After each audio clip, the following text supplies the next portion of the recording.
नमस्कार। मैं भूपेंद्र शर्मा आरोहण टैट में आप सभी का स्वागत करता हूं।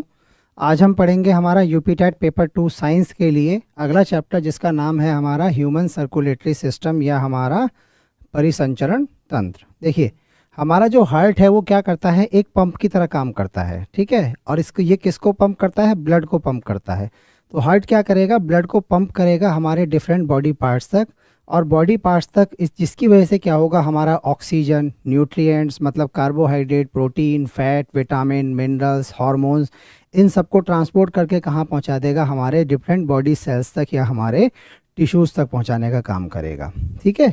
क्योंकि हमें ऑक्सीजन चाहिए ज़िंदा रहने के लिए, न्यूट्रिएंट्स चाहिए, पोषक तत्व चाहिए, तो उन सबको जो पहुंचाने का काम कौन करेगा, यही ब्लड करेगा। बेसिकली इसका जो काम क्या है कि डिफरेंट जो न्यूट्रिएंट्स हैं, जो पदार्थ हैं, उनका सर्कुलेशन करना, बॉडी तक पहुंचाना, और जो वेस्ट प्रोडक्ट है उसको भी शरीर से बाहर निकालने का काम। क्योंकि उस ये क्या करेगा, ब्लड हमारा जाएगा किडनी में, ठीक है। किडनी क्या करेगी, फिल्टर करेगी, और फिल्टर करके जो ब्लड में हमारा वेस्ट मटेरियल है उसको यूरिन के थ्रू शरीर से बाहर निकाल देते हैं, ठीक है। तो हार्ट की डेफिनेशन हम पहले पढ़ते हैं। देखिए, circulatory system is the transport system of the body, ठीक है।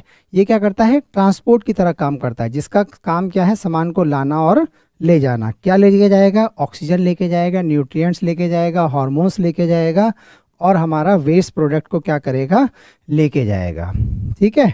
अब अगर हम बात करें तो सर्कुलेटरी सिस्टम हमारी बॉडी में क्या है, दो तरीके के सर्कुलेटरी सिस्टम्स हैं। एक को कहते हैं अब लिम्फेटिक सिस्टम, और दूसरे को कहते हैं हम ब्लड सर्कुलेटरी सिस्टम। तो ब्लड सर्कुलेटरी सिस्टम में हमारे तीन पार्ट हैं, हमारे हार्ट, ब्लड और हमारा ब्लड वेसल्स, ठीक है। हार्ट के बारे में हम डिटेल में पढ़ेंगे। ब्लड में क्या होगा, हमारा ब्लड में क्या होता है, हमारा प्लाज्मा होता है, आरबीसी होती है, डब्ल्यूबीसी होती हैं, और हमारी प्लेटलेट्स होती हैं। उसके बाद में आता है ब्लड वेसल्स।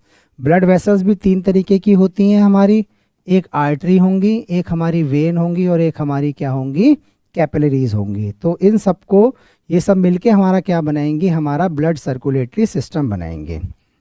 दूसरा आता है हमारा लिम्फेटिक सर्कुलेटरी सिस्टम, ठीक है, लसिका परिसंचरण तंत्र। ये क्या होता है, एक येलो कलर का फ्लूइड होता है जो ब्लड की जो वेसल्स होती हैं उनके पैरेलल, उनके साथ साथ ही फ्लो करता है। इसमें क्या होता है, कुछ जो बड़े मॉलिक्यूल्स हैं जिनको हम ब्लड के साथ फ्लो नहीं कर सकते, उनको ले जाने का काम करता है। ये लिम्फोसाइट्स को ट्रांसपोर्ट करता है, जो कि बॉडी का डिफेंस मैकेनिज्म बनाते हैं, ठीक है। तो ये होता है हमारा क्या, लिम्फेटिक सर्कुलेटरी सिस्टम या लसिका परिसंचरण तंत्र। अब ये इसका काम क्या होता है, सबसे पहले होता है इम्यूनिटी, रोगों से बचाने का काम करता है। फैट के एब्जॉर्प्शन में हेल्प करेगा, फ्लूइड के बैलेंस में हेल्प करेगा, और वेस्ट के रिमूवल में क्या करेगा, ये हेल्प करेगा। तो ये है हमारा हमारा लसिका परिसंचरण तंत्र या लिम्फेटिक सिस्टम। किस किस से मिलके बना होगा, लिम्फ से बना होगा, लिम्फ वेसल होंगी, लिम्फ नोड होगी, स्प्लीन होगा, थाइमस होगा, टॉन्सिल्स होगा, ठीक है। इसके बारे में दो तीन इंपॉर्टेंट चीज़ें हैं, वो हमें याद रखनी है। पहला है, लिम्फ में क्या मिलेंगे, हमारे लिम्फोसाइट्स मिलते हैं, जो हमारा क्या करते हैं, रोगों से बचाने में हमारी हेल्प करते हैं। तो पहली चीज़। दूसरा क्या है कि आरबीसी की जो लाइफ होती है वो कितनी होती है, लगभग 120 डेज होती है। तो 120 डेज के बाद में जो आरबीसी हैं हमारी कहाँ डिस्ट्रॉय होंगी, हमारी स्प्लीन में, ठीक है। Lymph help in immunity and fat absorption, ठीक है। लिम्फ के हमारे दो काम हैं, एक तो हमारा फैट का एब्जॉर्प्शन करेगा और बॉडी की इम्यूनिटी बढ़ाने का काम करेगा। अब आता है हमारा सबसे पहले हमारा ब्लड, ठीक है। देखिए, ब्लड क्या है, एक कनेक्टिव टिश्यू है। पहली बात तो ये समझिए, कनेक्टिव टिश्यू मतलब जोड़ने का काम करेगा, ठीक है, संयोजी ऊतक या कनेक्टिव टिश्यू, ठीक है। और ये एक अकेला ऐसा कनेक्टिव टिश्यू है जो किस फॉर्म में मिलता है, हमें लिक्विड फॉर्म में मिलता है, ठीक है। ब्लड में क्या मिलेंगे, दो पार्ट मिलेंगे, एक को हम कहते हैं प्लाज्मा और एक को कहते हैं हमारा ब्लड सेल्स। प्लाज्मा जो होगा वो लगभग 55% होगा, जिसमें हमारा 90 से 92% वाटर मिलेगा, प्रोटीन मिलेंगी जिनको हम प्लाज्मा प्रोटीन कहते हैं। उसके अलावा हार्मोन्स हैं, मिनरल्स हैं, कुछ गैसेस हैं, वो हमारी किस में मिलेंगी, हमारी प्लाज्मा में मिलेंगी। जब हम बात करते हैं ब्लड सेल्स की, तो ब्लड सेल्स में हमारा क्या क्या मिलेगा, ब्लड सेल्स में मिलेंगी हमारी आरबीसी मतलब लाल रक्त कणिकाएं, डब्ल्यूबीसी श्वेत रक्त कणिकाएं, और हमारी प्लेटलेट्स या जिनको हम कहते हैं हमारा थ्रोम्बोसाइट। तो एक एक करके बस इनके बारे में कुछ इंपॉर्टेंट चीज़ें पढ़ लेते हैं, ठीक है। तो blood is a connective tissue that circulate throughout the body and transport oxygen, nutrients, hormone and waste product, ठीक है। जो ऑक्सीजन का ट्रांसपोर्ट करेंगी, न्यूट्रिएंट्स का ट्रांसपोर्ट करेंगी और हार्मोन्स का।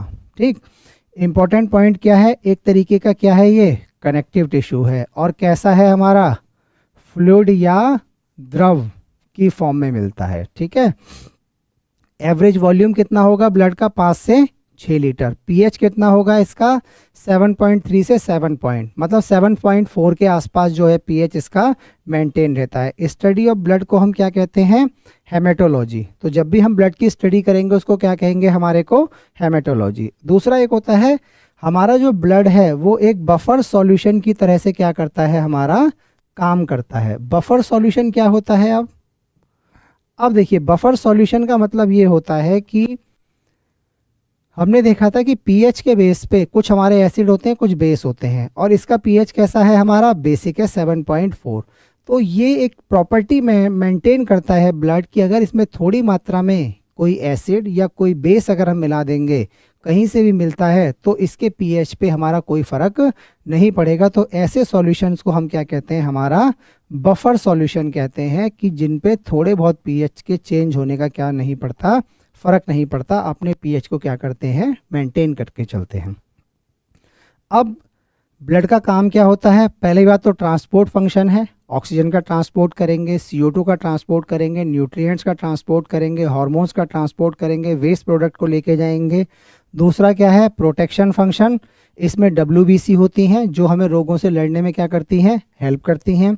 ब्लड क्लॉटिंग, अगर चोट लग जाए कहीं भी तो ब्लड को जमाने का काम भी कौन करेगा, यही ब्लड करेगा। रेगुलेशन, रेगुलेटरी फंक्शन, मतलब बॉडी का टेम्परेचर मेंटेन करने में, बॉडी का फ्लूइड बैलेंस मेंटेन करने में कौन हेल्प करेगा, हमारा यही ब्लड करेगा।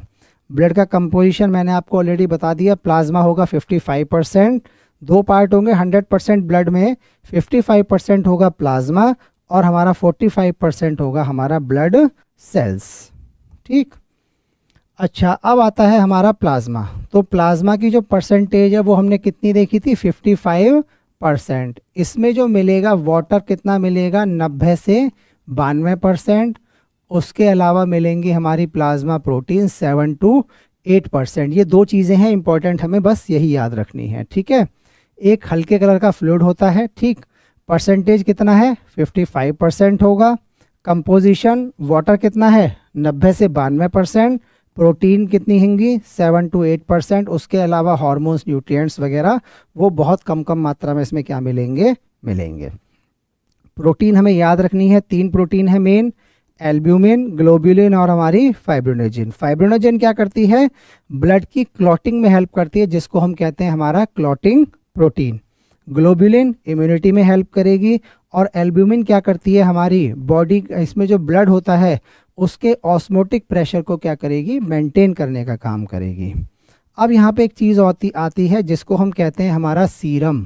देखो सीरम, सीरम क्या होता है, जो हमारा प्लाज्मा है इसमें से अगर हम फाइब्रिनोजेन को क्या कर दें, माइनस कर देते हैं या निकाल देते हैं। ठीक है, हमने ब्लड लिया, ब्लड में से हमने क्या करा, प्लाज्मा को अपने सेपरेट किया, उस प्लाज्मा में से अगर हम केवल फाइब्रिनोजेन या हमारी क्लॉटिंग प्रोटीन को निकाल देते हैं तो हमारे पास क्या रह जाता है, सीरम रह जाएगा।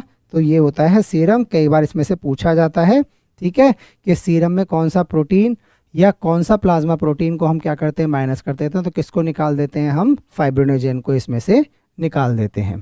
ठीक है, अब आगे चलते हैं, हमारा ब्लड सेल्स। ब्लड सेल्स हमने 3 पढ़ी थी, आरबीसी, डब्ल्यूबीसी और हमारी प्लेटलेट्स। ठीक है, एक एक करके अब इनके सबके बारे में क्या पढ़ते हैं। देखिए आरबीसी या रेड ब्लड सेल्स, ठीक है, लाल रक्त कणिकाएं, इनका दूसरा नाम हमारा क्या होता है, इनको हम लाल रक्त कणिकाएं कहते हैं या हमारा आरबीसी कहते हैं। ठीक है, अब ये जो हमारी सेल्स होती हैं ये होती हैं बाई कॉन्केव। बाई कॉन्केव का मतलब ये होता है, देखिए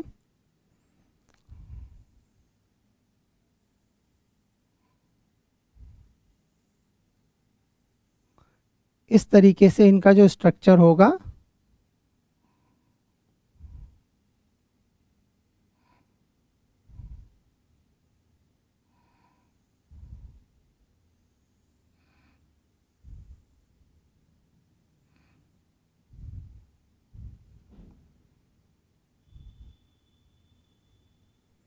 ठीक है। तो ये होगा हमारा बाई कॉनकेव, मतलब अंदर की तरफ क्या होंगी, ये धसी हुई होंगी, तो जिस स्ट्रक्चर को हम कहते हैं बाई कॉनकेव। ठीक है। अब इसी में क्या मिलेगा हमारा, एक मिलेगा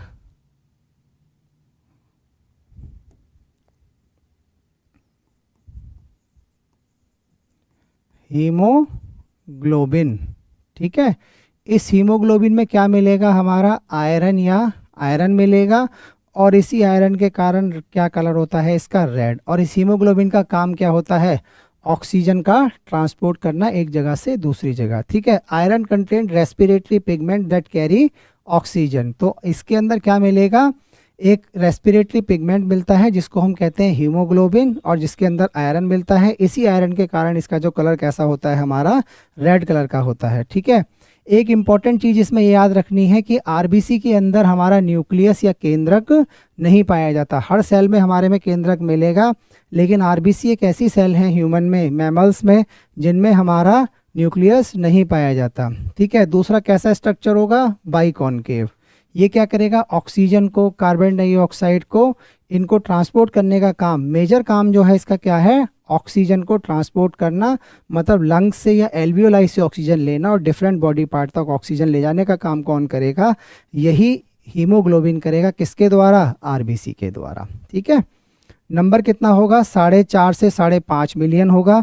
लाइफ स्पैन 120 डेज। ठीक है। 120 दिन तक जिंदा रहेंगी। हर 120 दिन में क्या होगा, जो 120 दिन पुरानी सेल्स होंगी वो मरती रहेंगी, उनकी जगह नई सेल्स क्या होंगी, लगातार बनती रहेंगी। कहाँ बनेंगी हमारी, ये जो सेल बनेंगी वो बोन मैरो में बनेंगी। बोन मैरो मतलब देखिए जैसे ये हमारी हड्डी है, ठीक है, तो इसके अंदर जो ये खाली जगह है आरबीसी, जो हमारी लॉन्ग बोन्स हैं हाथ की, पैर की, इसी के अंदर जो खाली जगह है इसी को कहा जाता है हमारे को बोन मैरो। तो इसी बोन मैरो के अंदर आरबीसी का क्या होता है, निर्माण होता है। लेकिन 120 दिन जब इनके पूरे हो जाते हैं तो ये कहाँ होता है, ये डिस्ट्रॉय कहाँ होंगी, कहाँ मरेंगी, ग्रेवयार्ड। किसको कहा जाता है, इसको कहा जाता है हमारा स्प्लीन को। ठीक है। इसमें पिगमेंट कौन सा मिलेगा, हीमोग्लोबिन। हीमोग्लोबिन में हमारा मिनरल कौन सा मिलेगा, आयरन। ठीक है। तो और अगर हमारे बॉडी में हीमोग्लोबिन की, आयरन की कमी हो जाती है तो एक डिजीज होती है जिसको हम क्या कहते हैं, हमारा एनीमिया। नेक्स्ट पढ़ते हैं हमारा क्या, white blood cells. White blood cells जो होती हैं हमारी एक डिफेंस मैकेनिज्म की तरह काम करती हैं, हमें रोगों से लड़ने में सहायता करती हैं, और ये क्या करती हैं, एंटीबॉडीज प्रोड्यूस करती हैं। इसका मतलब अगर कोई हार्मफुल बैक्टीरिया वगैरह हमारी बॉडी में अगर आ जाता है, माइक्रो ऑर्गेनिज्म आ जाता है, तो ये क्या करेंगी, एंटीबॉडीज रिलीज करेंगी, और ये एंटीबॉडीज उन हार्मफुल बैक्टीरिया को क्या कर देंगे, मार देंगे। इनका नंबर कितना होगा, 4000 से 11000 पर मिलीमीटर ऑफ क्यूब। न्यूक्लियस इसमें प्रेजेंट होगा, कलर क्लैस होगा, क्योंकि इसका नाम ही क्या है, वाइट ब्लड सेल्स। इसका मतलब ये कैसी होंगी, कलरलेस होंगी। आरबीसी मतलब रेड ब्लड सेल्स, मतलब लाल कलर की होंगी। Type granulocyte, neutrophil, eosinophil, basophil, lymphocyte, monocyte. ठीक है। ग्रेनुलोसाइट इनको इसलिए कहा जाता है कि इनके अंदर छोटे छोटे ग्रेन्यूल्स या छोटे छोटे मतलब ऐसे बॉल जैसी संरचनाएं मिलेंगी, बहुत छोटे छोटे ग्रेन्यूल्स मिलेंगे। ये 3 है, तो न्यूट्रोफिल, इस्नोफिल और हमारी बेसोफिल। और एक ग्रेनुलोसाइट जिनमें ग्रेन्यूल्स नहीं मिलते हैं वो कैसी होती है, लिम्फोसाइट और हमारी मोनोसाइट मिलेंगी। आगे फंक्शन क्या होता है, देखिए न्यूट्रोफिल का फंक्शन क्या है हमारा, बैक्टीरिया को डिस्ट्रॉय करना, तो डिफेंस के लिए काम कर रही है। इस्नोफिल का काम क्या है, फाइट पैरासाइट एंड एलर्जीज। अगर कोई एलर्जीज है या कोई पैरासाइट, कोई हार्मफुल आ गया है हमारी बॉडी में ऑर्गेनिज्म, तो उसको मारने का काम करेंगी। बेसोफिल क्या करेंगी, हिस्टामिन रिलीज करेंगी। ये एक एलर्जिक कंडीशन होती है कि अगर कोई भी हार्मफुल, कोई भी केमिकल्स वगैरह होते हैं उसके अगेंस्ट में हिस्टामिन रिलीज करते हैं ताकि हमारी बॉडी को क्या लगे, पता लग सके। दूसरा क्या होता है, लिम्फोसाइट। लिम्फोसाइट क्या करेगा, एंटीबॉडीज प्रोड्यूस करेगा।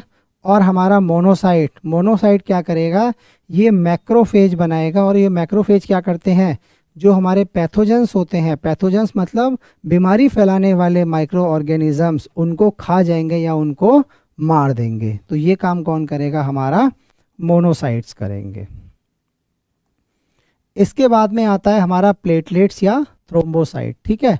प्लेटलेट का फंक्शन क्या होता है, ब्लड की क्लॉटिंग करना और ब्लड के लॉस को कम करना। ठीक है, नंबर कितना होगा इसका हमारा 1.5 लाख से 4 लाख होगा पर मिलीमीटर क्यूब।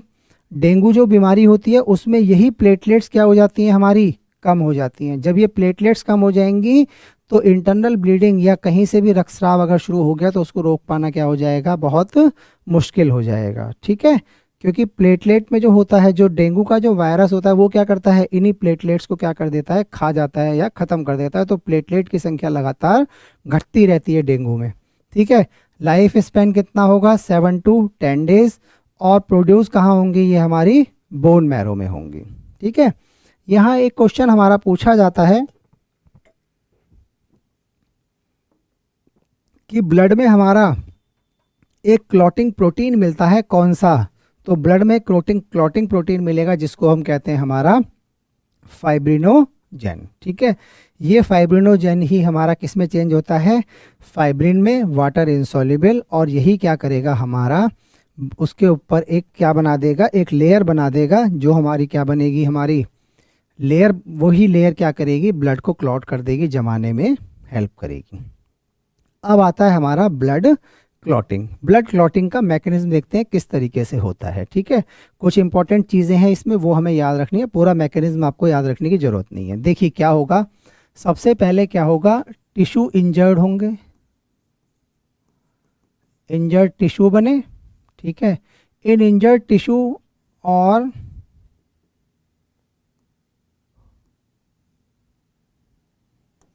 इंजर्ड टिश्यू और प्लस हमारे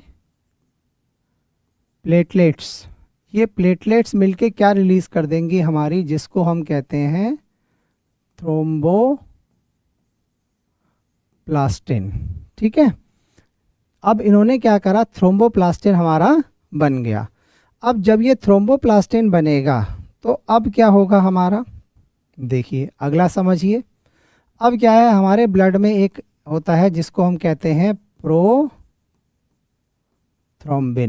ठीक है, ये प्रोथ्रोम्बिन किसकी प्रेजेंस में, थ्रोम्बोप्लास्टिन की प्रेजेंस में। और इसको एक चाहिए हमारा कैल्शियम आयन और विटामिन के।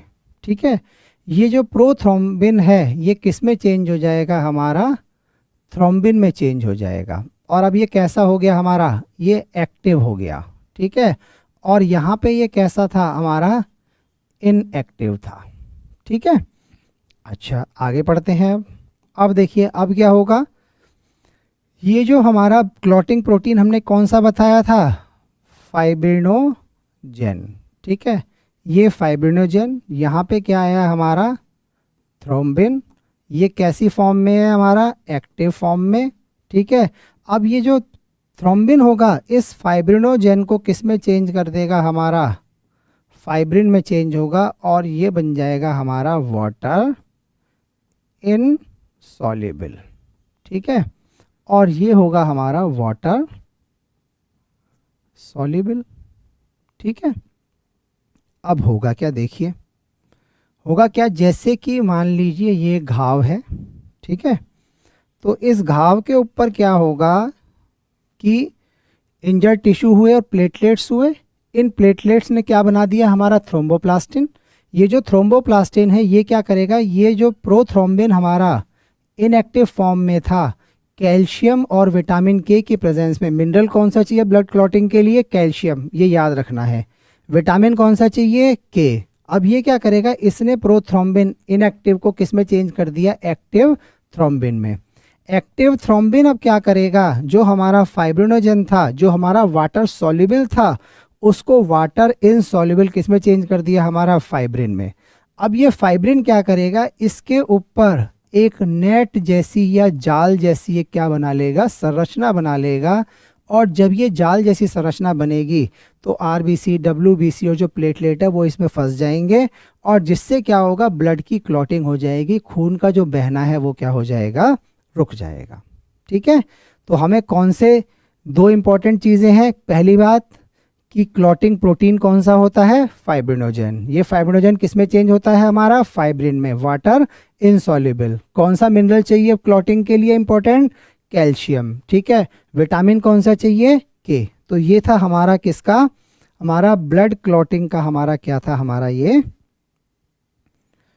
मैकेनिज्म था। तो इस तरीके से हमने इसको चैप्टर को ख़त्म कर लिया है। ठीक है, ब्लड के बारे में इंपॉर्टेंट जो भी चीज़ें थी हमने इसमें ब्लड पढ़ा, प्लाज्मा पढ़ा, ठीक है, सर्कुलेटरी सिस्टम के बारे में पढ़ा, उसके फंक्शन पढ़े, आरबीसी पढ़े, डब्ल्यूबीसी पढ़े, प्लेटलेट पढ़े, और हमारा क्या पढ़ा हमने, क्लॉटिंग या क्लॉटिंग, हमारी ब्लड की जो क्लॉटिंग होती है वो किस तरीके से होती है। ठीक है, अब जो नेक्स्ट क्लास होगी हमारी, नेक्स्ट क्लास में हम पढ़ेंगे किसके बारे में, हमारा हार्ट के बारे में, कि हार्ट के कौन कौन से चैम्बर हैं, किस तरीके से सर्कुलेशन होता है, ब्लड प्रेशर कैसा होता है, ये सब डिटेल हम आगे पढ़ेंगे। ठीक है, तो यही चैप्टर था हमारा। ये हमारा चैनल जो है वो कौन सा है, हमारा आरोहन टैट। तो आरोहन टैट को आप लाइक करें, सब्सक्राइब करें, ज़्यादा से ज़्यादा शेयर करें, ताकि हमें अच्छी अच्छी वीडियो बनाने के लिए आपसे मोटिवेशन मिलता रहे। थैंक यू, धन्यवाद।